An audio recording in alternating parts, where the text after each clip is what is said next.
Hello, boys and girls. Happy Thursday. It's Thinking Thursday. I almost forgot. Here I go with my brain. I hope you guys are using your brains today and always, every day. Today, Charlotte M is our superstar. My joke, what do you get if you cross an alligator with a camera? What do you get if you cross an alligator with a camera? A snapshot. Get it? Alligator snaps, the camera shots, snapshot. And I cannot wait to get a snapshot of your passion video today. If you look at the passion video slide, you will see, that there are some different choices for today. If you would like to upload your video to the Google form, you can do that for sure. Please remind your parents not to email me the video, but to follow the steps in the video and upload it to the Google form. So we're giving you some practice with the Google form and having you try something new, because this is a way that you're going to be submitting information to teachers in the future. So we're giving you a little bit of practice with that. Your parents will have to email the video that they take to you so that you can upload it to the Google form. All right, so they'll email it to you and your Bexley.us email address, and then they will you have to save it to your drive so that you will have it there, and then you can send it through the Google form on the Passion Project slide. I'm happy to walk anybody through that because it will be something new for you. So please let me know. All right, and this is our Thinking Thursday Super Challenge. I know you've been working on place value with Mrs. Young in math. So if you have 11 tens, this is a challenge.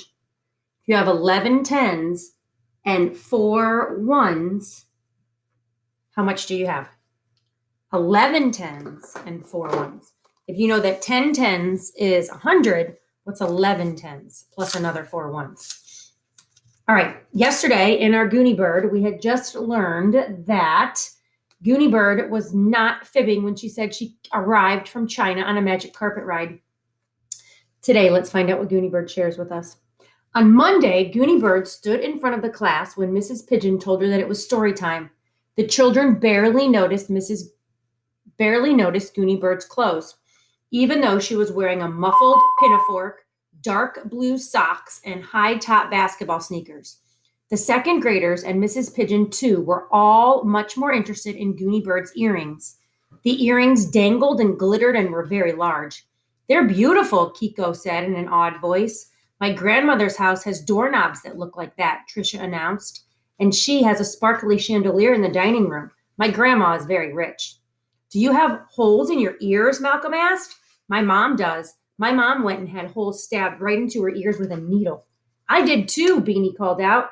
"I have pierced ears." "So do I," Mrs. Pigeon told the class. She turned her head from side to side so that they all could see her small gold earrings.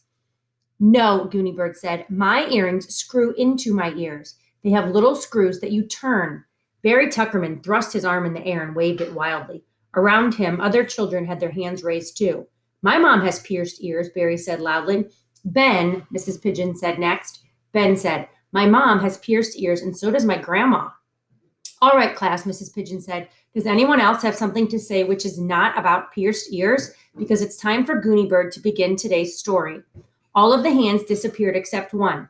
Chelsea put her hand high in the air. Mrs. Pigeon sighed. "Chelsea? My mom has a pierced nose," Chelsea told the class. "Oh, no," Kiko wailed. "I'm going to be sick." "Shh," the other children said. When the class was quiet, Goonie Bird began her Monday story. And there's a picture of Goonie Bird sitting on the desk. Look at how unique she is dressed. And she's got those big earrings in her ears. This story is called The Prince, the Palace, and the Diamond Earrings. Once upon a time, before she moved to Water Tower, when she still lived in China, Goonie Bird Green was on her front porch playing Monopoly against herself. Goonie Bird number 1, the thimble, owned all 4 railroads and St. Charles Place, which she liked because it was magenta. Goonie Bird number 2, the car, was having a harder time of it. She owned Atlantic Avenue and Pennsylvania Avenue, and she liked the combination of yellow and green. She also owned both Waterworks and Electric Company, but unfortunately, she was in jail. For any of you that play Monopoly with your families, you know exactly what Goonie Bird is talking about. Suddenly, just as Goonie Bird number 2 tried unsuccessfully for the second time in a row to throw doubles and got out of jail, she heard someone calling loudly, "Napoleon is missing!" It was the prince who lived next door. Hands flew into the air, and Goonie Bird looked impatiently at her classmates. Are those really, really important questions, she asked, because I just have barely started the story. One by one, most of the hands went back down. Mrs. Pigeon had picked up the encyclopedia. "Goonie Bird," Mrs. Pigeon said, "I have a feeling you know this already, but Napoleon Bonaparte." She turned to the class. "He was the Emperor of France," she explained. "Oh," Kiko said, "I love emperors." Mrs. Pigeon, still looking at the encyclopedia, went on. "Napoleon was born in 1969. That's more than 200 years ago."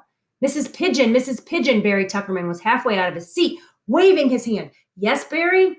My grandmother once saw an emperor butterfly, but now it's extinct. It was purple," Barry Tuckerman said. Goonie Bird sighed. "Do you want to hear this story or not?" she asked. "I can't wear these earrings all day. They're very heavy." "Yes, we do," Mrs. Pigeon said. "Please go on." "Ready?" Goonie Bird asked the class. Everyone was ready, so Goonie Bird continued. "Goonie Bird," the prince called, sounding very distressed. "Napoleon has disappeared. Can you help us find him?" Goonie Bird carefully tucked all of the Monopoly money under the edge of the board so that it wouldn't blow away. There was a slight breeze. She had had problems with money blowing away in the past. She kept her own money collection, which she carried with her at all times, safely in a Ziploc baggie. Then Goonie Bird set out to look for clues that might reveal the whereabouts of Napoleon. Napoleon was not the Emperor of France. He was a large black poodle. She was not talking about Napoleon, the person that lived in the year of 1769. She was talking about Napoleon, her large black poodle. Silly Goonie Bird. All right, let's stop there. I wonder if she's going to find that Napoleon. Have a great day today recording your videos. Don't forget to continue to work on Lexia, and don't forget to smile. Have a great day.